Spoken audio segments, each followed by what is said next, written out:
नमस्कार, स्वागत है आपका एबीपी गंगा में। मैं हूं अवधेश और बुलेटिन की शुरुआत करते हैं इस वक्त की बड़ी खबर के साथ। आईएएस इफ्तिखारुद्दीन के वायरल वीडियो मामले में जांच करने के लिए एसआईटी प्रमुख और सीबीसीआईडी के डीजी जीएल मीणा ने सघन पड़ताल शुरू कर दी है। जीएल मीणा उस कमरे में गए जिस जगह पर धर्मांतरण कराने और इस्लाम की पाठशाला चल रही थी। डीजी जीएल मीणा ने बताया कि जांच शुरू कर दी गई है और उस जगह को उन्होंने और उस टीम ने देख लिया है। कुछ बिंदु हैं जिन पर जांच शुरू की गई है, अभी मीडिया के सामने नहीं ला सकते। जांच में जो भी निकलकर सामने आएगा वो 7 दिन में जांच रिपोर्ट शासन को भेजी जाएगी, तब मीडिया के सामने ये बातें उजागर होंगी कि जांच में आखिर क्या आया है। तो एसआईटी टीम का पूरा फोकस फैक्ट फाइंडिंग पर है। उर्दू के जानकार की मदद ली जाएगी और जीएल मीणा अपने सहयोगियों के साथ, टीम के सदस्यों के साथ उस कमरे में पहुंचे जहां से वीडियो ये बताया जा रहा है। और वायरल वीडियो की सत्यता को परखना एसआईटी की पहली प्राथमिकता है। एसआईटी टीम का पूरा फोकस फैक्ट फाइंडिंग पर लगा हुआ है। उर्दू के जानकार की मदद से धर्म प्रचार या धर्म परिवर्तन की चीजों को परखा जाएगा।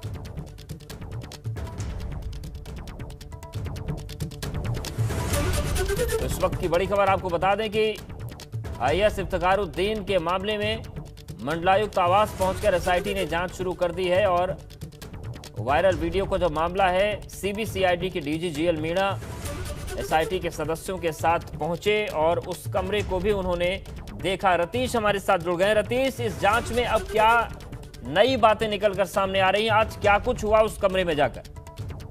देखिए, एसआईटी के चीफ जीएल मीणा आज कानपुर पहुंच गए थे और उसके बाद सबसे पहले उन्होंने फैक्ट फाइंडिंग की बात कही है। जो वीडियो सोशल मीडिया पर वायरल हुआ है उसकी सत्यता को परखना और उसके बाद ही जांच को आगे ले जाना उनकी प्राथमिकता में है। और इसीलिए आज वो जो कानपुर मंडलायुक्त का आवास है वहां पर पहुंचे और उसके बाद आधे घंटे से ज्यादा के वक्त वहां पर रुके और उस कमरे पर भी गए जहां का ये वीडियो बताया जा रहा है। इस वीडियो में उस कमरे की पड़ताल की गई और जो पुलिस के सूत्र हमारे बता रहे हैं कि जो अधिकारी एसआईटी की टीम वहां पर पहुंची थी उसने ये पाया है कि ये वही कमरा है और ये वीडियो में जो कमरा दिख रहा है ये वही कमरा है।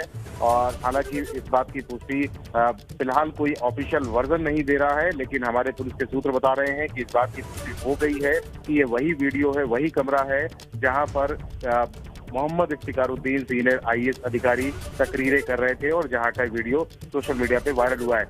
इसके आगे एसआईटी के चीफ जीएल मीणा ने साफ तौर पे कहा है कि सरकार ने 7 दिन का वक्त दिया है और 7 दिन के अंदर जांच कर वो शासन को अपनी रिपोर्ट सौंप देंगे। जी बिल्कुल, शुक्रिया रतीश आपका जानकारी और अपडेट्स को देने के लिए।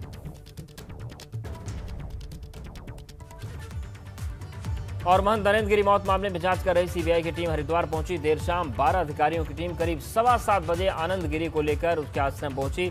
आनंद गिरी का आश्रम अवैध निर्माण की वजह से हरिद्वार रुड़की विकास प्राधिकरण ने सील किया हुआ है। सीबीआई के हरिद्वार पहुंचने के बाद प्राधिकरण के अधिकारियों ने सीबीआई की मौजूदगी में पहले आश्रम की सील तोड़कर गेट खोला और इसके बाद टीम आनंद गिरी को लेकर आश्रम के अंदर पहुंची। कहा जा रहा है कि सीबीआई आश्रम में आनंद गिरी के लैपटॉप, कंप्यूटर, मोबाइल फोन की जांच कर रही है। सीबीआई उस वायरल फोटो या वीडियो की भी जांच कर रही है जिससे नरेंद्र गिरी को ब्लैकमेलिंग का डर था। सूत्रों के अनुसार सीबीआई की टीम आश्रम में आनंद गिरी के लैपटॉप और कंप्यूटर की जांच करने और उसमें मौजूद डेटा को देखने के लिए नई डेटा केबल मंगवाई है और पुराना डेटा रिकवर करवाया जा रहा है। और रोहित चिकोला हमारे साथ जुड़ गए। रोहित, क्या इस वक्त चल रहा है आनंद गिरी के आश्रम पर? क्या सारी टीम वहीं पर है और किस किस तरीके से पड़ताल चल रही है? मैं बताना चाहूंगा, पिछले 3 घंटे से हरिद्वार स्थित आनंद गिरी के आश्रम में सीबीआई की टीम आई भी है और आश्रम में जितने भी आश्रम के कमरे हैं सब खंगाले जा रहे हैं, लैपटॉप देखा जा रहा है, उनका मोबाइल देखा जा रहा है। और अभी कुछ देर पहले जो उनके आश्रम में उनके पुजारी जो पूजा करते थे, सीबीआई उनसे भी पूछताछ कर रही है। मीडिया को, लोकल पुलिस को बाहर रखा गया है और एक बंद कमरे के अंदर करके सीबीआई उनसे पूछताछ कर रही है अभी। जी, जब सीबीआई पहुंची रोहित, तो क्या कार्रवाई की गई? आश्रम सील था तो क्या पहले ही प्राधिकरण की टीम पहुंची हुई थी या बाद में बुलाया गया? किस तरीके से अंदर एंट्री? क्या आनंद गिरी ने कुछ बोला इस मौके पर? मैं बताना चाहूंगा, जब सीबीआई की टीम हरिद्वार पहुंची आश्रम में, तो क्योंकि एसडीओ ने इसको पिछले कुछ दिन पहले दोबारा से सीज किया था, फिर जिला प्रशासन ने एसडीओ को सूचना दी और एसडीओ ने आके से सील सीबीआई के सामने तोड़ी और उसके बाद में आनंद गिरी को अंदर ले जाया गया है और उसके बाद से ही पूछताछ जारी है। पिछले 3 घंटे से ऊपर हो गए और पूछताछ जारी। उनके जो पुजारी हैं और जो उनके कर्मचारी, उनको भी बुलाया, उनसे भी पूछताछ जारी की जा रही है। शुक्रिया रोहित, नजरें बनाए रखिएगा, फिर से आपसे जानकारी और अपडेट लेंगे।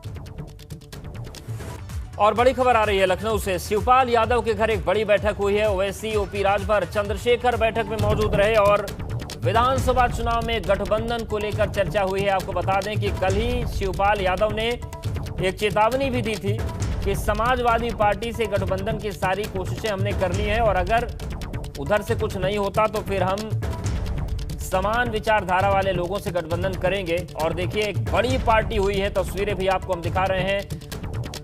ओवैसी, ओपी राजभर, चंद्रशेखर इस बैठक में मौजूद थे और विधानसभा चुनाव में गठबंधन को लेकर चर्चा हुई है। तो ये एक बड़ी खबर आ रही है लखनऊ से। तो सियासी तौर पर रस्साकसी सभी दलों और सुरमाओं की तरफ से हो रही है और लखनऊ में शिवपाल यादव के घर पर यह बड़ी बैठक हुई है।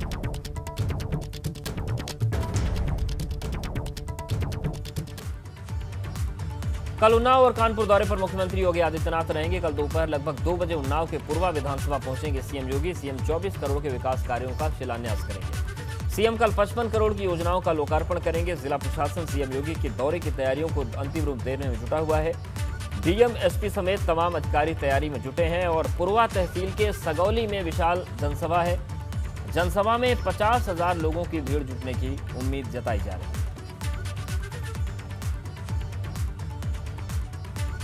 इधर 2022 के विधानसभा चुनाव की तैयारियों में जुटी बीएसपी ने जालौन के माधोगढ़ विधानसभा सीट से अहिरवार ने शीतल कुशवाहा को अधिकृत उम्मीदवार घोषित कर दिया है। नाम की घोषणा के बाद लोगों में, समर्थकों में जश्न का माहौल है। वहीं इस टिकट की रेस में शामिल लोगों की उम्मीदों पर पानी फिर गया। बुंदेलखंड के जोनल कोऑर्डिनेटर लालाराम अहिरवार ने बताया कि जल्द ही 2 विधानसभाओं में प्रत्याशियों की घोषणा की जाएगी। जनपद जालौन की माधोगढ़ विधानसभा सीट से आज हमारा उस सीट पर बहुजन समाज पार्टी का एक कार्यकर्ता सम्मेलन था। उस सम्मेलन में माननीय बहन जी के दिशा निर्देशन पर 2019 माधोगढ़ विधानसभा सीट से हमने आज इंजीनियर शीतल कुशवाहा को बहुजन समाज पार्टी का प्रत्याशी प्रभारी अधिकृत किया है। कांग्रेस महासचिव और यूपी प्रभारी प्रियंका गांधी के यूपी दौरे का आज तीसरा दिन है। आज प्रियंका गांधी लखनऊ में पार्टी दफ्तर में यूपी कांग्रेस अध्यक्ष अजय लल्लू और यूपी विधानमंडल दल की नेता अनुराधा मिश्रा समेत कई नेताओं के साथ चुनाव की तैयारियों और रणनीति को लेकर बैठकें हुई।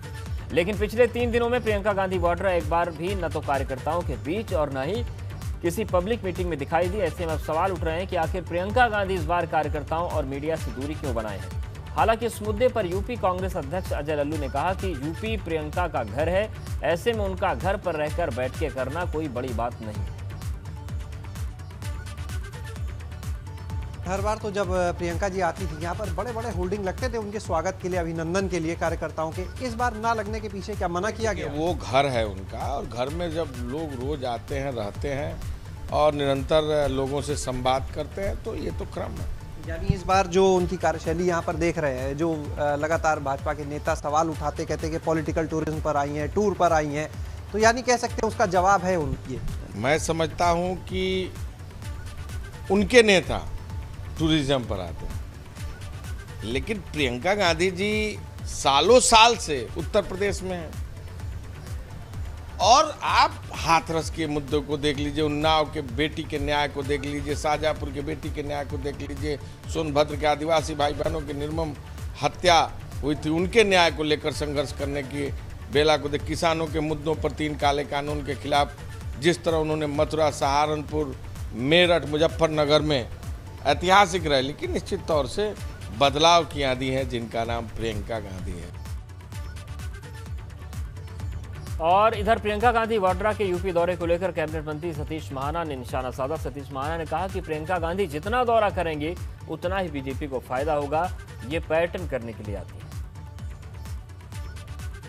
तो मुझे लगता है कि प्रियंका गांधी जितने दौरे करेगी उतना बीजेपी को फ़ायदा होगा। मैं इसका प्रमाण दे रहा हूँ आपको, क्योंकि 2017 में ये दोनों भाई बहन बहुत तेज़ी से आए थे। मीडिया ने भी बहुत प्रमुखता से इनका दिखाया था कि आप उत्तर प्रदेश में आ गए हैं और 2014 का चुनाव ऐसे होने वाला है। उसका क्या परिणाम है? उत्तर प्रदेश में इनको 2 सीटें मिली, एक श्रीमान राहुल गांधी जी की मिली थी और एक सोनिया जी की मिली थी। फिर उन्होंने और मेहनत की, भाई बहन ने और मेहनत करके उन्होंने गठबंधन किया। तो जब गठबंधन किया और ज़्यादा मेहनत करी दोनों भाई बहनों, तो 2 से घटकर 1 सीट रहेगी, सिर्फ रायबरेली रहेगी। अमेठी की भी हार गए। फिर इन्होंने और मेहनत करी और मेहनत करके 2000 जो हमारा 17 का चुनाव आया था विधानसभा का, तो उसमें इनके पास पहले 18 सीटें थी, वो रहकर 7 हो गई। गोरखपुर में कानपुर के प्रॉपर्टी डीलर की संदिग्ध मौत के मामले में पुलिस वालों पर एफआईआर दर्ज होने से पहले एक वीडियो वायरल हो रहा है, जिसमें गोरखपुर के डीएम विजय किरण आनंद और एसएसपी विपिन टाडा मृतक की पत्नी को समझा रहे हैं। मृतक की पत्नी को बंद कमरे में समझाने की कोशिश हो रही है, लेकिन मृतक की पत्नी बार बार ये कह रही हैं कि दोषियों के लिए मौत की सजा चाहिए।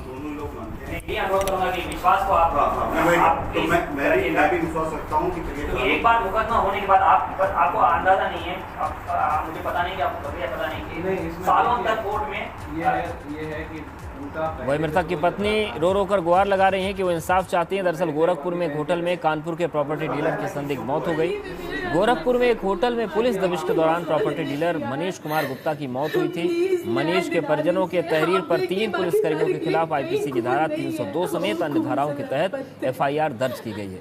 इस मामले में सीएम योगी ने तुरंत संज्ञान लिया और पीड़ित परिवार के 10 लाख के मुआवजे का ऐलान किया, साथ ही निष्पक्ष जांच का भरोसा भी दिया। इस बीच एसएसपी ने पूरे मामले में 6 पुलिसकर्मियों को निलंबित कर चुके हैं, लेकिन पीड़ित परिवार शासन प्रशासन की कार्रवाई से संतुष्ट नहीं है। रखी है, मैंने सफाई नहीं करी होटल में। इसी स्लीपर के बगल में एक पर्स था, आईडी कार्ड, वो गायब है। हाँ जी, और पूरा ये रूम खून से भरा था, पूरी गैलरी वहां तक। इस होटल ही में मेरे हस्बैंड का खून हुआ है, एक पुलिस वाले ने किया है। प्लीज न्याय दिला दीजिए। आप देखिए बाकी सारे क्लिप, कहीं खून नहीं है, वो खून से लथपथ थे। 2 दोस्तों ने भी बताया यहीं पे खून भरा हुआ था। होटल वालों ने सब साफ करवा दिया। प्लीज मदद करिए, मेरे पति को न्याय दिलाइए। स्लीपर नहीं हटाया ये बताने के लिए कि स्लीपर रखी है, मैंने सफाई नहीं करी होटल में। इसी स्लीपर के बगल में एक पर्स था, आईडी कार्ड, वो गायब है। हाँ जी, वैसे। और पूरा ये रूम खून से भरा था, पूरी गैलरी वहां तक, बाहर तक, जहां आपने वीडियो स्टार्ट किया है, वहां से लेके ये पूरा फ्लोर गीला था, खून से लथपथ था। सफाई इतनी क्या सफाई हो गई है? स्लीपर नहीं हटाया ये बताने के लिए कि स्लीपर रखी है, मैंने सफाई नहीं करी होटल में। इसी स्लीपर के बगल में एक पर्स था, आईडी कार्ड, वो गायब है। हाँ जी, वैसे। और पूरा ये रूम खून से भरा था, पूरी गैलरी वहां तक, बाहर तक, जहां आपने वीडियो स्टार्ट किया है, वहां से लेके ये पूरा फ्लोर गीला था, खून से लथपथ था। सफाई इतनी क्या? सुबह से शाम तक रुके, ढाबे से खाना खा के रात को घर आए हैं, मतलब यहाँ होटल के रूम में आए हैं, हमसे बात करी है। बातों में उन्होंने बताया कि यहाँ पुलिस वाले आ गए, बेटा कोई आ गया है, मैं 10 मिनट में करता हूँ। मैंने कहा ठीक है, उनकी बातों में हड़बड़ाहट थी, मुझे लगा कोई आया है, ठीक है मैं 10 मिनट में बात कर लूँगी। उसके बाद उसी 10 मिनट के अंदर उन्होंने योगेश को कॉल करी है, दुर्गेश को कॉल करी है और कहा बेटा यहाँ पुलिस वाले मेरे साथ ज़बरदस्ती कर रहे हैं, मुझे मार रहे हैं, टॉर्चर कर रहे हैं, मुझे थाने ज़बरदस्ती लेके जा रहे हैं, यहाँ पे कोई अपराध मैंने नहीं किया है। उसके बाद भी ये हो रहा है मेरे साथ। मैम जब ये घटना हुई, यानी कि उसके पहले आपसे उनसे बात हो रही थी? हाँ, मेरे से बात हुई है कई बार। उसके बाद आपने क्या जानने की कोशिश की, क्या हुआ उनके साथ? अब जब उन्होंने दुर्गेश को बताया कि ऐसा हो रहा है, दुर्गेश ने तुरंत बोला कि मेरे बगल वाले इंस्पेक्टर, हवलदार, जो भी उससे बात करा दीजिए। फ़ोन कट गया और उसके बाद से फ़ोन उठा ही नहीं है। दुर्गेश ने मेरे को कॉल किया, मामी ऐसा ऐसा हुआ है। मैंने भी कंटिन्यू कॉल किया, मेरा भी फ़ोन कट रहा था, इनका भी फ़ोन कट रहा था। अब फ़ोन अभी तक मेरे पास नहीं है। गोरखपुर में प्रॉपर्टी डीलर की हत्या मामले में अब सियासत गर्म हो गई है। कांग्रेस महासचिव प्रियंका गांधी ने मृतक की पत्नी से बात की। कांग्रेस नेता ने मृतक की पत्नी से घर पहुंचकर बात कराई। इस बीच बसपा अध्यक्ष मायावती ने भी इस घटना को लेकर प्रशासन पर करारा हमला बोला है। प्रधानमंत्री नरेंद्र मोदी 7 अक्टूबर को उत्तराखंड के दौरे पर आएंगे। पीएम मोदी ऋषिकेश एम्स में ऑक्सीजन प्लांट का उद्घाटन करेंगे और इसके साथ ही पीएम जॉलीग्रांट एयरपोर्ट के टर्मिनल का लोकार्पण भी करेंगे। पीएम मोदी केदारनाथ धाम भी जा सकते हैं। तो पीएम मोदी का उत्तराखंड दौरा, पीएम के कार्यक्रम को लेकर तैयारियां तेज हो गई हैं। 7 अक्टूबर को उत्तराखंड दौरे पर आ रहे हैं प्रधानमंत्री नरेंद्र मोदी। पहले ऋषिकेश जाएंगे, वहां पर एम्स में ऑक्सीजन प्लांट का उद्घाटन करेंगे। उसके बाद जौलीग्रांट एयरपोर्ट के नए टर्मिनल का भी लोकार्पण करेंगे और जानकारी मिल रही है कि केदारनाथ भी प्रधानमंत्री जा सकते हैं। जो कार्यक्रम का फाइनल स्वरूप नहीं आया है, लेकिन वो आ रहे हैं 7 तारीख को, इतना भी हुआ है। केदारनाथ जा सकते हैं। अब ये भी जानकारी में जब आएगा तब बताऊँ। भाजपा के राष्ट्रीय अध्यक्ष जेपी नड्डा की विधानसभाओं में पन्ना प्रमुख, चुनाव प्रभारी और पार्टी के वरिष्ठ पदाधिकारियों के साथ वर्चुअल संवाद किया। इस दौरान जेपी नड्डा ने केंद्र की सरकार की तरफ से उत्तराखंड के लिए किए जा रहे कामों का जिक्र किया, तो वहीं प्रदेश सरकार की भी तारीफ की। नड्डा ने अपने संबोधन में कहा कि चुनाव की तैयारी के साथ ही 100% वैक्सीनेशन पर भी ध्यान देना जरूरी है। तो वहीं नड्डा ने कहा कि पीएम मोदी के जन्मदिन के मौके पर एक दिन में ही 2.5 करोड़ लोगों को वैक्सीनेशन रिकॉर्ड बना है। नड्डा ने कहा कि केंद्र और राज्य सरकार प्रदेश के राज्य में कोई कोर कसर नहीं छोड़ रही। नड्डा ने बूथ कार्यकर्ताओं के काम की तारीफ की। उन्होंने कहा कि कोविड महामारी में बूथ कार्यकर्ताओं में काफी अच्छा काम किया है और स्वास्थ्य स्वयंसेवक अभियान में भी उनका काफी योगदान रहा। नड्डा ने कहा कि बूथ के लिए और मजबूत करने के लिए अभियान चलाने की जरूरत है। श्री पुष्कर सिंह धामी जी के नेतृत्व में, आदरणीय प्रधानमंत्री जी के मार्गदर्शन में जिस तरह से उत्तराखंड के विकास की धारा बही है, इससे हमें पूर्ण विश्वास है कि इस बार के विधानसभा में भी राज्य की जनता का आशीर्वाद और प्यार भारतीय जनता पार्टी को प्राप्त होगा और भारी बहुमत से राज्य में एक बार पुनः भारतीय जनता पार्टी की सरकार बनेगी। जेपी नड्डा के कार्यक्रम के दौरान देहरादून में संगठन और सरकार के तमाम नेता मौजूद रहे। इस दौरान सीएम पुष्कर सिंह धामी और प्रदेश प्रभारी दुष्यंत गौतम भी शामिल रहे। सीएम धामी ने कहा कि जेपी नड्डा के संबोधन से कार्यकर्ताओं का उत्साह बढ़ा है।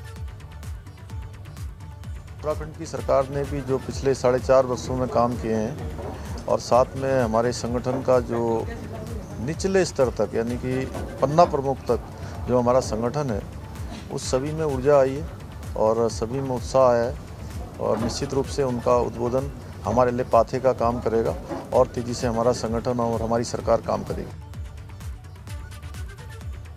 उत्तराखंड में बाहरी राज्यों से आने वाले लोगों का बड़े पैमाने पर सत्यापन किया जाएगा। सरकार ने इसके लिए पुलिस को निर्देश दिया है। शासन ने सभी जिलों के डीएम एसएसपी को निर्देश दिए हैं। जिन क्षेत्रों में सामाजिक सौहार्द बिगड़ने की आशंका है, वहां पर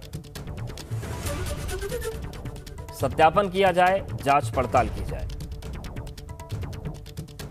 पूरे उत्तराखंड के अंदर जहाँ पर जनसंख्या का घनत्व एकदम से बढ़ा है और उसके कारण से बहुत सारी आपराधिक गतिविधियाँ संचालित हुई हैं। कई बार बहुत सारे लोग लंबे समय से यहाँ रहते हैं, आते हैं, उनका कुछ अता पता नहीं होता है। इसलिए जो भी उत्तराखंड के अंदर आकर बसेंगे उनके बारे में इस प्रकार की ड्राइव चलाई जाएगी और वो हम किसी को टारगेट करके नहीं कर रहे हैं। हम पूरे उत्तराखंड के जनमानस के हित के लिए कर रहे हैं, उनकी सुरक्षा के लिए कर रहे हैं। जो भी अननोन लोग रहते हैं किसी भी क्षेत्र में, उनके लिए वेरिफिकेशन ड्राइव समय समय पर चलाई जाती हैं। इसके तहत सारे इंस्ट्रक्शंस भी हमारे द्वारा दिए जा चुके हैं सारे थानों में, लेकिन अब एक वृहद ड्राइव भी हमारे द्वारा चलाई जाएगी। कुछ ऐसी बस्तियां हैं, एयरमार्क्ड हैं, जिनमें कि अंदेशा रहता है कि कई बाहर के लोग भी आ सकते हैं। ऐसी बस्तियों में हम वेरिफिकेशन ड्राइव्स चलाएंगे।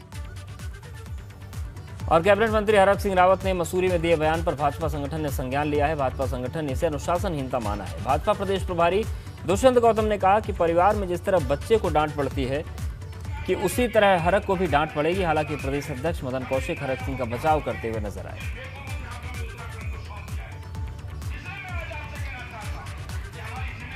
कोई अशोभनीय टिप्पणी नहीं है, उनका नेचर स्वभाव है ऐसा बात करने का। तो घर के अंदर होता है, एक आध बालक ऐसा भी होता है, तो उसको भी हमें ही संभालना होता है। मानते गलत है, ऐसी टिप्पणी करना अनुशासनहीनता तो है ही है, वो भी घर के परिवार के लोग हैं। क्या संज्ञान लिया जाएगा अनुशासनहीनता के मामले? जैसे प्यारे बच्चे को डांटा जाता है वैसे डांटा जाएगा। और हरक के बयान पर कांग्रेस की प्रतिक्रिया सामने आई है। कांग्रेस का कहना है कि भाजपा के अंतर कलह अब जगजाहिर हो रही है। उत्तराखंड की राजनीति में उनका अपना योगदान है, अपनी भूमिका रही है। अगर वो सबको एक उससे नाप रहे हैं तो अलग बात है, लेकिन अगर वो वर्तमान नेतृत्व के ऊपर कोई बात कर रहे हैं तो उससे निश्चित रूप से भारतीय जनता पार्टी के अंतर्कलह, अंतर्द्वंद और अंदर का जो झगड़ा भाजपा का है वो सामने दिख रहा है। और ये झगड़े की परिणति निश्चित रूप से कुछ भयंकर होगी।